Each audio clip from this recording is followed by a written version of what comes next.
Hello Joe, welcome back to Criminal Case.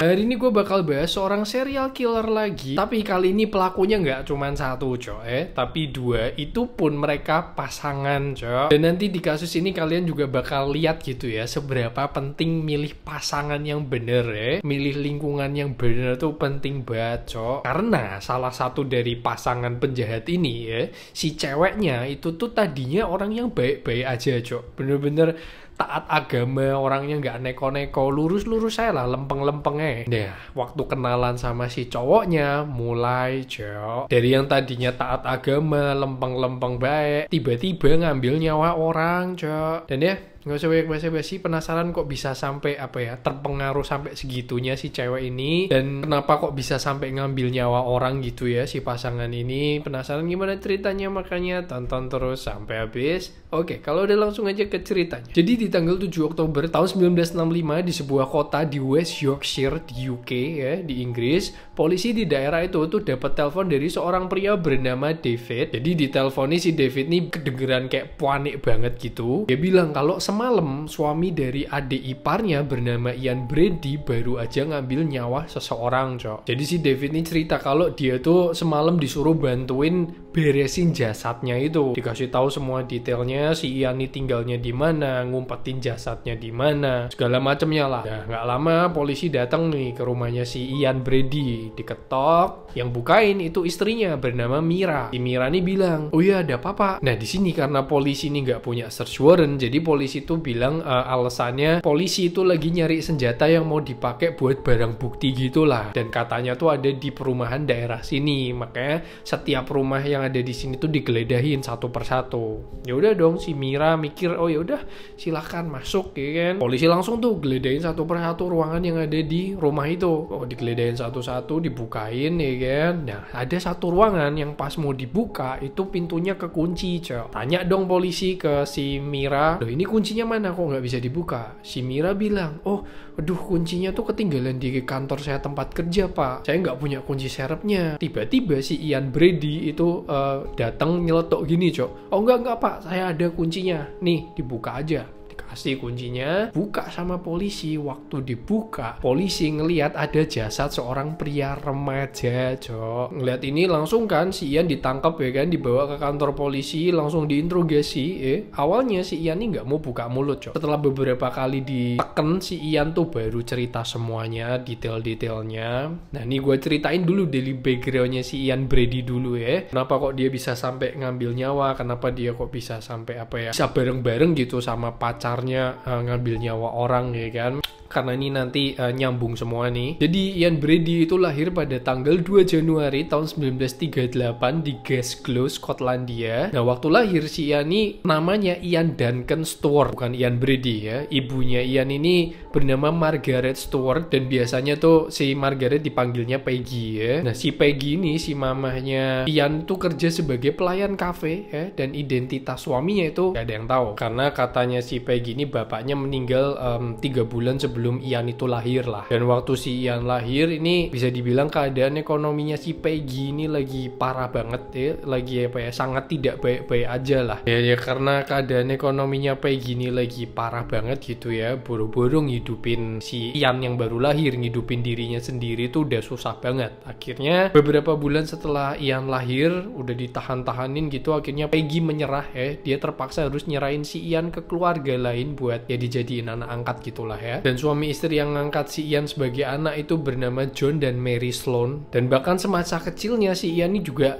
bisa dibilang pinter cok nilainya bagus. SMP-nya tuh juga dia keterima di SMP favorit gitulah ya, yang terkenal masuknya susah. Nah tapi nggak tahu apa yang nge-trigger si Ian ini. Ian ini di SMP itu tiba-tiba jadi anak yang bermasalah gitu. Emang nilainya bagus cok pelajarannya bagus segala macam, tapi attitude-nya tuh jelek banget lah. Bahkan kalau kata teman-temannya, si Ian Ian tuh waktu di SMP itu sering ketahuan kayak gebukin binatang gitu lah ya, kayak anjing, kucing gitu tuh sering digebukin sama Ian. Dan di usia remajanya itu ya, dia baru SMP, dia udah 2 kali dituntut ke pengadilan atas tuduhan perampokan, cok. Itu belum ada 15 tahun umurnya si Ian udah dituntut 2 kali karena perampokan. Mungkin perampokan yang dimaksud tuh ya nyuri lah ya, bukan yang sampai kayak ngerampok bank gitu ya. Tapi ya karena dia masih di bawah umur, akhirnya ya dia nggak dipenjara, dia cuma dapat kayak probation doang lah. Dan setelah itu akhirnya dia putus sekolah ya, dia kerja sebagai T-boy namanya di pabrik kapal. Dan kerjanya itu ya sesuai namanya, bikinin teh buat para pekerja yang ada di kapal-kapal itu. Tapi nggak bertahan lama, cuma 9 bulan di sana. 9 bulan kemudian dia pindah kerjaan lagi jadi kurir daging. Nah di titik ini si Ian ini udah punya pacar nih bernama Evelyn Grant ya. Tapi ya hubungan mereka nggak berjalan mulus karena si Ian itu katanya mergokin pacarnya si Evelyn ini lagi dansa sama cowok lain di sebuah pesta gitu. Dan karena cemburu si Ian itu ngancem Evelyn, cok. Jadi sambil nodongin pisau gitu ya, si Evelyn bilang, gue bakal ambil nyawa lu awas lu macem-macem sama gue gitu-gitu. Si Evelyn yang nggak terima ya dituntut si Ian. Nyampe lagi ke pengadilan ya kan. Di pengadilan untungnya si Ian tuh cuma dikasih hukuman probation lagi dengan syarat dia harus balik ke ibu kandungnya si Peggy. Ya udah akhirnya si Ian terima hukuman itu ya kan. Ian balik lagi ke ibu kandungnya. Nah waktu itu si Peggy itu udah pindah ke kota Manchester ya di Inggris. Dia udah nikah lagi sama seorang pedagang buah bernama Patrick Brady. Ini dimana Ian dapat nama Brady itu ya. Udahlah Ian balik ke mamanya, diterima untungnya ya sama si Peggy sama suami barunya. Di sini sama bapak tirinya itu si Ian dicariin kerjaan nih. Dapat akhirnya di sini Ian kerja sebagai porter buah gitu, kayak orang yang bantuin bawa-bawa buah buat pelanggan gitu kayaknya di sebuah pasar bernama Smithfield Market ya di Manchester, Inggris. Baru setahun kerja di situ Ian dapat masalah lagi, cok. Dia ketahuan nyuri karung yang isinya segel timah. Gue juga nggak tahu bentuknya kayak apa, tapi biasanya tuh yang buat nyegel packingan kayu gitu di tahun itu. Jadi segel timah itu sama si Ian dicolong terus kayak dijual lagi gitulah ya, sampai akhirnya ketahuan. Nah kali ini dituntut sama bos tempat kerjanya si Ian, dituntut ke pengadilan. Si Ian dinyatakan bersalah ya dan dijatuhi hukuman penjara selama 3 bulan. Dan karena dia tuh masih di bawah umur ya, masih di bawah 18 tahun, terus juga bosnya yang nuntut tadi tuh nggak puas sama hukumannya Ian, akhirnya hukumannya ditambahin ya. Ian dikirim ke Borstal Hatfield selama 2 tahun, itu kayak penjara khusus buat anak-anak bandel gitulah ya. Jadi buat anak-anak yang di bawah umur gitu, yang bandelnya udah nggak ketolongan ya, kelakuannya udah kayak anak setan gitu, dimasukin tuh ke penjara itu. Di situ nanti dikasih pelatihan segala macem lah. Sampai akhirnya di tanggal 14 November tahun 1957 di umurnya yang ke-19 tahun, si Ian ini udah dibebasin nih ya dari Borstal. Balik lagi dia ke Manchester. Di Manchester dia cari kerjaan lagi ya kan, segala macem dapat. Ian kerja sebagai buruh gitu, tapi nggak bertahan lama, entah kenapa Ian pindah lagi kerjaannya. Akhirnya diterima kerja sebagai admin di Millwards Merchandising, sebuah perusahaan kimia gitulah ya. Dan di sini kalau menurut teman-temannya si Ian waktu nanti di interview, Ian nih orangnya pendiam, cok ya, kerjanya cepet, ulet gitulah ya. Tapi kekurangannya orangnya temperamen banget, cok, gampang banget marah gitu. Dan kalau menurut teman-teman kerjanya si Ian ini juga, Ian itu suka banget baca buku kalau lagi istirahat, tapi bukan buku biasa ya, bukan buku motivasi atau komik atau apapun itu. Dia tuh suka baca buku yang ekstrim gitulah ya. Intinya kayak buku-buku yang nyeritain tentang betapa brutalnya Nazi gitu-gitulah. Di sini si Ian mulai nih terobsesi banget sama yang namanya ideologi ekstrim Nazisme. Gua nggak tahu itu tepatnya apa, mungkin yang pasti Ian tuh sangat terobsesi sama Nazi gitu lah. Cara Nazi itu memperlakukan tahanannya segala macam, Ian tuh terobsesi sama itu. Dia ya lu bayangin aja, si Ian udah temperamen ya kan, udah gampang banget marah, sukanya baca buku-buku begitu, udah komplit cok, sesuai passion ya. Nah terus di tempat kerjaannya ini juga Ian ketemu sama pacarnya yang baru bernama Mira Hindley yang nanti bakal jadi partner in crime-nya si Ian ya. Ini gue ceritain dulu nih, kita pindah dulu ke background-nya si Mira ya. Mira Hindley itu lahir pada tanggal 23 Juli tahun 1942 di daerah Cromsell di Manchester. Orang tuanya ini bernama Robert dan Nellie. Si Robert itu bisa dibilang apa ya, bapak yang kasar lah ya, yang suka gebukin anaknya gitu. Walaupun si Mira ini cewek gitu, tapi sering banget digebukin sama si Robert. Gak cuma anaknya, istrinya tuh juga sering disikat cok sama si Robert. Tapi ya walaupun apa ya kasar gitu, tapi si Robert ini masih tetap perhatian gitulah sama si Mira. Robert tuh pas Mira kecil maksa apa ya, dipaksa buat ikut martial art bela diri gitu, karena ya mungkin Robert tinggalnya di tempat yang keras gitu, banyak cowok-cowok resek, makanya si Mira disuruh belajar bela diri, diajarin tuh sama si Robert Dan walaupun si Mira nih tinggalnya yang kayak tadi gue bilang, bisa bilang lingkungannya tuh sangat kurang baik gitu ya, tapi si Mira itu nggak kebawa lingkungannya si Mira tuh malah jadi anak yang baik. Dia tuh agamanya Katolik, dia tuh sering banget, rajin banget ke gereja, gak pernah nyari masalah, lurus-lurus aja lah anaknya, bener-bener anak baik banget yang kalau lu ketemu gitu ya, misal ketemu Mira tuh lu kayak udah bisa lihat, wah nih masa depannya anak cerah gitu ya. Nah kita lanjut lagi ke tadi ya, jadi si Ian nih mulai tertarik nih sama si Mira ini. Nah kebetulan si Miranya juga tertarik sama si Ian ya, pokoknya singkat cerita mereka berdua tuh PDKT-an lah ya. Nah mulai waktu mereka berdua udah deket, si Ian tuh mulai mempengaruhi si Mira. Kan Mira tadinya orangnya taat agama banget ya kan, Katolik banget lah. Di sini Ian mulai bilang kayak, tuh jangan percaya sama agama kayak gitu, tuh agama kayak gitu tuh bullshit lah, sesat itu sesat. Terus si Ian tuh juga sering bilang kayak, mending kita explore hal-hal yang dianggap tabu gitu, kayak ya berhubungan badan gitu-gitu, kayak dijadiin sesat lah si Mira ini. Dan karena Miranya ini sangat mengagumi Ian, ya terpengaruh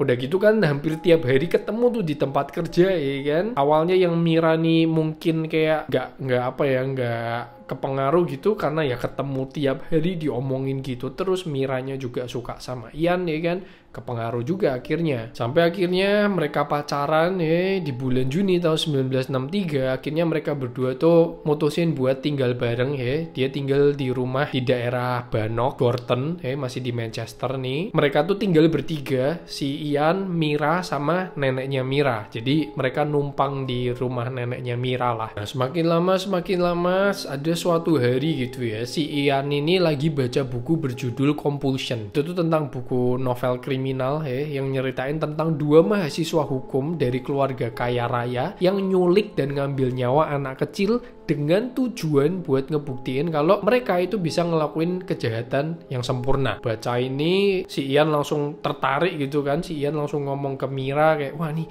seru juga nih ya kalau ngelakuin begini. Dan entah gimana caranya si Mira itu setuju Jadi Ian tuh di sini bilang kayak, ayo kita ngambil nyawa orang, yuk kita coba gitu, kita praktekin cara-cara yang ada di buku ini. Terus ya udah si Mira setuju. Ya udah tuh akhirnya mereka berdua bikin plan bikin rencana. Jadi rencananya gini nih, Mira itu bakal ngendarain mobil mereka berdua, sedangkan dia tuh bakal naik motor nih. Nanti mereka nyusurin jalanan buat nyari anak yang bakal dijadiin korban. Sampai di tanggal 12 Juli tahun 1963 mereka nemuin target nih. Jadi sekitar jam 19.30 setengah 8 malam, Mira tuh lagi ngendarain minivannya gitu kan. Dia ngeliat anak perempuan yang lagi jalan di depan. Nah di belakang mobil vannya si Mira itu ada Ian naik motor. Ian ngelihat si anak perempuan itu langsung tuh pakai lampu jauh di dim-dim mobil yang dikendarain si Mira kan, itu kode kalau ini nih korbannya gitulah. Langsung tuh melipir kan mereka berdua. Si Mira buka jendela dan ternyata si Mira itu kenal sama anak perempuan itu yang lagi jalan. Namanya tuh Pauline Reed, itu temen adiknya si Mira. Ya kalau emang masih masih normal gitu ngelihat temen adiknya sendiri, ya udah di skip gitu ya kan. Ini enggak si Mira tetap ngelakuin plannya itu. Si Mira di sini malah mikir kayak, wah nih gua kenal nih, harusnya lebih gampang ya. Udah disuruh masuk ke mobil itu. Awalnya ya si Pauline diajak basa-basi dulu lah ya, biasa ngobrol-ngobrol ngalor ngidul. Terus di sini si Mira bilang ke Pauline kayak, bentar ya, gue mau ngambil sarung tangan gue dulu yang hilang nih, penting nih soalnya nanti habis ini baru gue anterin pulang. Ya udah, si Pauline karena kenal nggak mikir aneh-aneh ya kan, ngikut aja sama Mira dibawa ke daerah Saddleworth Moor. Di sini berhenti itu kan mereka, Mira turun. Di sini Mira bilang ke Pauline, tolong dong bantuin gue cari sarung tangannya. Turun si Pauline ya kan. Dan ya waktu Pauline turun lagi nyari-nyari dari belakang sama Ian sama Mira disikat cok bareng-bareng ya, digebuk gitu langsung pingsan. Dan lo tahu si Pauline diapain? Disetubuhi cok sama Ian di depannya Mira. Dan ya si Miranya juga ya udah aja gitu, nggak sakit hati, nggak marah, nggak apa gitu, nggak cok. Sintingnya si Ian nih kayak udah nular gitulah ke Mira, udah kecuci otaknya gitu. Gila ya, pengaruh satu orang aja tuh bisa sampai segitunya cok. Yang tadinya orang baik-baik, rajin ke gereja, nggak pernah ngapa-ngapain, bisa sampai ngambil nyawa orang cok. Gak ngerti lagi ya. Nah setelah kejadian pertama itu mereka tuh nggak ngelakuin kejahatan lagi, entah karena nggak dapat korban atau masih masih puas aja gitu, belum butuh ngambil nyawa orang lagi. Tapi sampai akhirnya di tanggal 23 November tahun 1963 mulai tuh mereka ngelakuin kejahatannya lagi. Di tanggal itu mereka sama nih caranya. Jadi ada anak laki-laki kali ini berusia 12 tahun bernama John Kilbride. Dia tuh lagi jalan di daerah Ashton Market, dan ya sama caranya naik mobil gitu ya kan, di melipir. Kali ini di mobil berdua nih Mira sama si Ian nih melipir, bilang kayak lu daripada jalan sendiri kita antar aja yuk. Ya udah mau dong si bocah 12 tahun ini, karena si anak 12 tahun ini tuh sering ngelihat Ian cok. Ian tuh kan kerja di Ashton Market juga. Ya udahlah, ikut si John Kilbride ini dibawa lagi ke Saddleworth Moor tadi. Bilang kayak bantuin yuk, sarung tangan gue tadi ketinggalan nih di sini, bantuin cariin. Waktu si John nyari, disikat juga dari belakang. Dan si John Kilbride ini kan cowok ya, tapi ya dia tetap dilecehin gitulah ya sama si Ian terus baru disikat nyawanya. Nah karena si John ini punya keluarga yang ya bisa dibilang sayang gitu sama dia, karena udah seharian nggak pulang gitu, akhirnya orang tuanya si John itu lapor polisi aja. Tapi ya polisi nggak bisa berbuat banyak udah berbulan-bulan nggak ada kemajuan, nggak ada yang tahu John di mana. Polisi nggak nemuin saksi, petunjuk, bukti apapun Nah sampai di tanggal 16 Juni tahun 1964 tuh sekitar beberapa bulan kemudiannya ngelakuin lagi ada anak laki-laki berusia 12 tahun bernama Keith Bennett. Dan sama si Keith nih lagi jalan terus disamperin pakai van-nya si Mira sama Ian, disuruh masuk, mau ditawarin anterin pulang ya kan. Bukannya dianterin pulang, malah dibawa ke Saddleworth Moor, disikat di situ. Nah setelah itu mereka libur dulu nih. Bulan kemudian di tanggal 15 Agustus tahun 1964 adiknya si Mira yang bernama Maureen, yang tadi temennya disikat nyawanya itu akhirnya nikah sama seseorang pria bernama David Smith. Jadi David Smith nih temennya si Mira lah mereka tuh temen kerja gitu. Nah sama si Mira tuh ngenalin David ke adiknya si Maureen. Nah akhirnya mereka sama-sama suka, nikah lah tuh mereka. Dan mereka nikah pun itu karena si Maureen ini udah hamil 7 bulan baru tuh mereka nikah. Tapi hubungannya si Maureen sama David ini nggak disetujui sama kedua belah pihak orang tua gitu. Makanya mungkin ya si Maureen sengaja hamil ya kan biar nikah. Tapi waktu mereka nikah di acara pernikahannya itu kosong melompong gak ada yang datang. Orang tuanya David gak datang, orang tuanya Maureen gak datang. Yang datang itu cuman Ian Brady sama Mira aja. Ya udahlah, nikah kan kelar semua. Di sini Ian Brady bilang nih ke David, kita pergi yuk gitu, sekalian kalian berdua honeymoon. Gue ada tempat enak nih di daerah Windermere di Lake District. Si David sama Maureen setuju, ya udah boleh yuk, sebelum lahiran juga ya kan. Jadi mereka tuh nginep kayak di sebuah cabin gitulah di pinggir danau gitu. Nah di sini waktu mereka liburan, si Ian sama David itu entah gimana jadi deket banget Padahal si Ian nih kalau tadi menurut temen-temennya kan orangnya pendiam ya kan, tapi ya bisa nyambung aja gitu, ngobrol banyak tuh si Ian sama David. Mulai nih di sini si kampret satu ini mulai mau mempengaruhi si David Si Ian mulai bilang, ini ada buku bagus nih yang dikenalin tuh kayak buku-buku tentang kebrutalannya Nazi gitulah. Ian juga bilang kalau dia sama Mira tuh terobsesi banget sama ideologi ekstrim ya, ideologi kekerasannya Nazi gitu-gitulah ya. Dan di sini si David nih ya aja gitu, yang ngangguk-ngangguk aja. Sampai beberapa bulan kemudian di tanggal 26 Desember tahun 1964, ada seorang anak perempuan berusia 10 tahun bernama Leslie Ann Downey itu diculik sama Ian sama Mira. Jadi ini setelah mereka udah kelar liburan lama lah ya, culik ya kan, dibawa ke rumah ya. Kali ini nggak dibawa ke Saddleworth Moor, tapi dibawa ke rumahnya Mira. Pada waktu itu neneknya lagi nggak ada di rumah. Nah, kali ini yang tadinya para korbannya itu cuman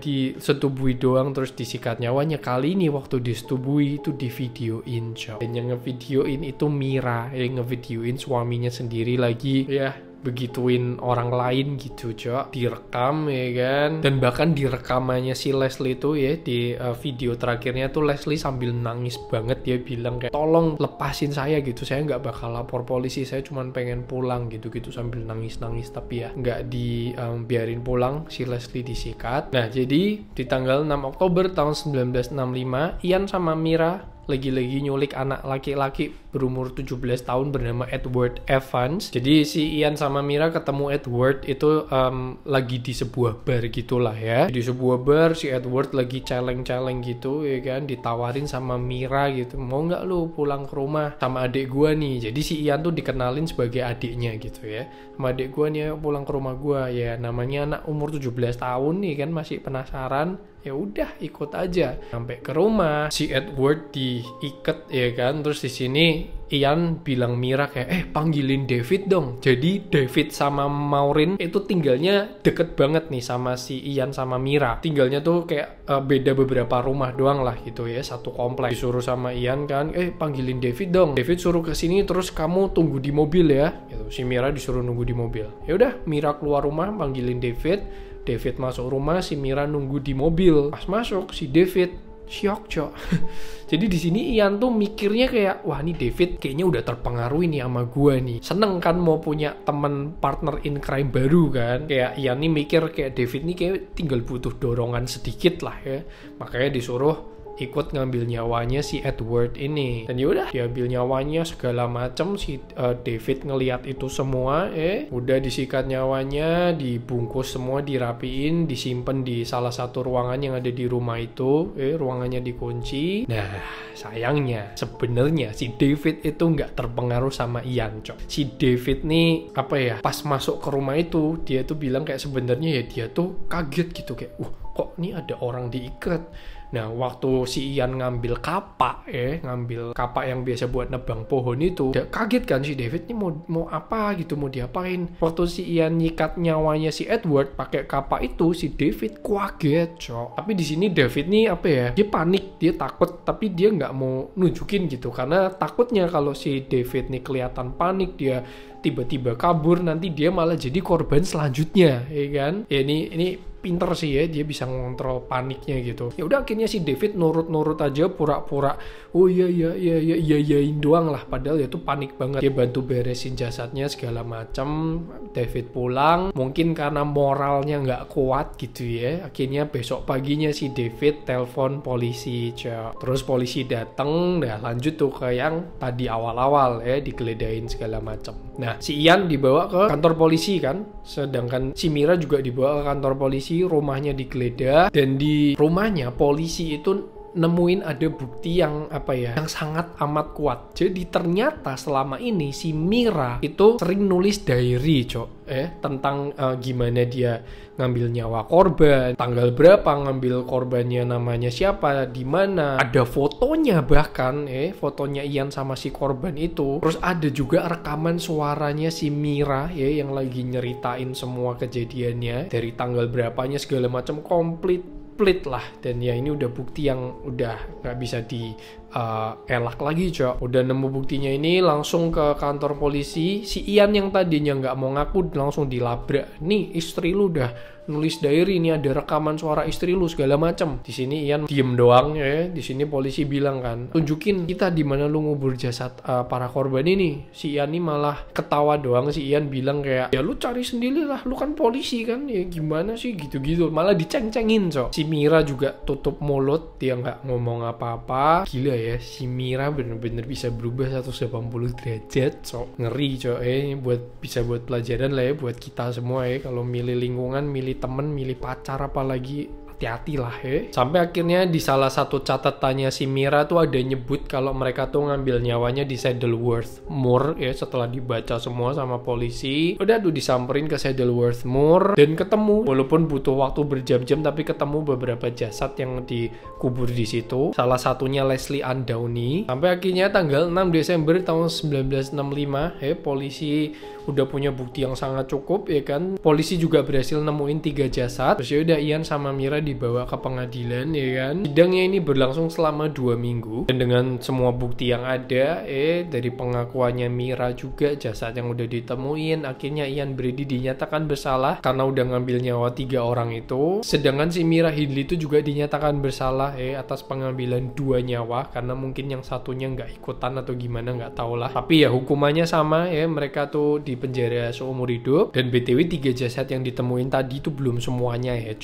masih ada beberapa jasad lagi yang nggak ditemuin karena Ian nggak mau ngomong. Nah, si Ian Bradley itu dipenjara di HMP Durham, itu maximum security, sedangkan si Mira itu dipenjara di HMP Holloway. Ini sama-sama HMP tapi penjaranya misah ya. Nah, terus di tahun 1985 si Ian itu dinyatakan mengidap skizofrenia.